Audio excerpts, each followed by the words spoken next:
Pernah kepikiran gak sih, di balik semua sistem canggih yang kita pakai sehari-hari, mulai dari AI sampai grafis game yang realistis, ternyata ada satu ide matematika yang usianya sudah ratusan tahun.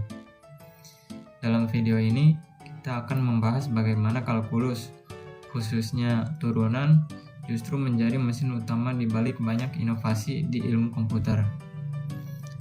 Kita sering dengar istilah program yang bisa belajar. Pertanyaannya, bagaimana caranya sistem yang awalnya kaku bisa membuat keputusan yang semakin akurat? Jawabannya bukan sulap, tapi proses matematis yang sangat terstruktur.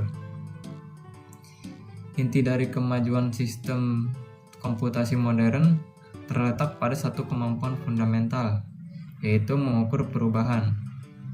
Dalam kalkulus, alat utama untuk mengukur perubahan ini disebut turunan atau derivatif. Secara sederhana, turunan menunjukkan seberapa besar suatu nilai berubah ketika nilai lain diubah sangat kecil. Jika kita melihat sebuah grafik, turunan di suatu titik dapat dipahami sebagai kemiringan grafik di titik tersebut. Kemiringan ini memberi informasi arah perubahan, apakah nilainya meningkat, menurun, atau berada pada kondisi yang paling optimal. Karena itu, turunan bukan sekedar rumus abstrak. Turunan adalah alat untuk menjawab pertanyaan penting dalam komputasi. Jika satu parameter diubah sedikit, bagaimana dampak terhadap hasil akhir? Sekarang kita masuk ke penerapan paling penting di teknik informatika, yaitu machine learning. Dalam machine learning, sebuah model dibuat untuk memprediksi sesuatu. Di tahap awal, prediksi ini hampir selalu menghasilkan kesalahan. Kesalahan tersebut diukur menggunakan loss function. Tujuan sistem sangat jelas, membuat nilai loss sekecil mungkin. Secara visual, loss function bisa dibayangkan sebagai grafik berbentuk lembah.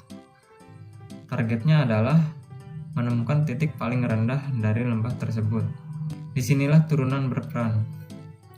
Dengan menghitung turunan dari loss function, sistem dapat mengetahui arah penurunan paling efektif.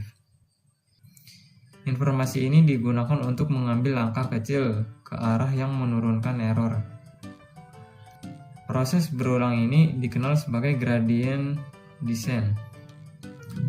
Tanpa turunan, proses optimasi hanya menjadi tebakan acak. Dengan turunan, sistem memiliki panduan arah yang jelas untuk memperbaiki dirinya secara matematis. Prinsip yang sama juga digunakan dalam backpropagation pada jaringan saraf tiruan. Melalui backpropagation, turunan menghitung kontribusi setiap parameter terhadap kesalahan total, sehingga jutaan parameter dapat diperbarui secara efisien. Penggunaan turunan tidak berhenti di machine learning. Dalam grafika komputer, turunan digunakan untuk mengontrol perubahan posisi dan kecepatan objek agar animasi terlihat halus dan realistis. Dalam optimasi algoritma, turunan membantu menemukan kondisi paling efisien, baik dari sisi waktu komputasi maupun penggunaan sumber daya. Sementara dalam pengolahan citra, turunan digunakan untuk mendeteksi perubahan intensitas warna piksel. Misalnya, dalam proses pendeteksian tepi dan pengenalan pola. Dari berbagai contoh ini, terlihat pola yang sama. Turunan digunakan untuk mengambil keputusan berdasarkan perubahan. Dari pembahasan ini, dapat disimpulkan bahwa turunan bukan hanya konsep kalkulus yang bersifat teoritis. Turunan adalah alat fundamental yang memungkinkan sistem komputer belajar, beradaptasi, dan bekerja secara efisien. Dalam dunia teknik informatika, kemampuan mengukur perubahan inilah yang mengubah sistem dari sekedar menjalankan instruksi menjadi sistem yang cerdas dan adaptif. Jika hanya dengan memahami perubahan kita bisa membangun AI dan simulasi kompleks, maka turunan bukan sekedar materi kuliah, melainkan fondasi cara berpikir dalam pengembangan teknologi modern.